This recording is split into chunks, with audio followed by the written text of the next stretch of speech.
Tradiční celorepubliková štafeta odstartovala 2. února i v krajském městě. Přesně ve 12 hodin začal 12. ročník výzvy Přeplavme svůj La Manche. Je to taková pomyslná vzdálenost nejužšího místa Lamaňského průlivu a my jsme vlastně už loni v 11. ročníku společnými silami přeplavali ten La Manche celkem 65krát. Soutěž je pro občany starší 60 let. Jedinou podmínkou je přihláška, kterou najdete na stránkách klubu Aktiv, stejně jako další podmínky a výhody soutěže.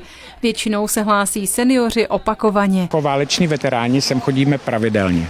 1-2krát týdně, jako pár bazénů udělat a v mých 70 letech sjet 10 bazénů není špatný jako. Město České Budějovice podpořilo soutěž sníženým vstupným 20 korun na 90 minut a u zahájení nechyběl ani náměstek primátorky Petr Maroš. Předseda klubu seniorů pan Batista udeřil na moji slabou stránku, ví, že jsem pro každou srandu, takže asi poprvé se stane, že zástupce města si se seniory zaplave, udělám to, baví mě to, takovéhle věci, takže jdu tam skočit. V roce 2025 byli plavci z klubu Aktiv druzí. Podařilo se jim uplavat 2364 kilometrů. Individuální rekordmankou se stala Alena Mihaličová, která sama v 69 letech zdolala během února přes 66 kilometrů.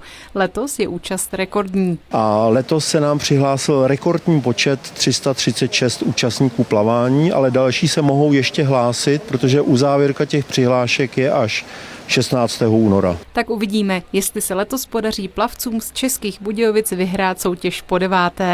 Eliška Piskačová, Jihočeská televize.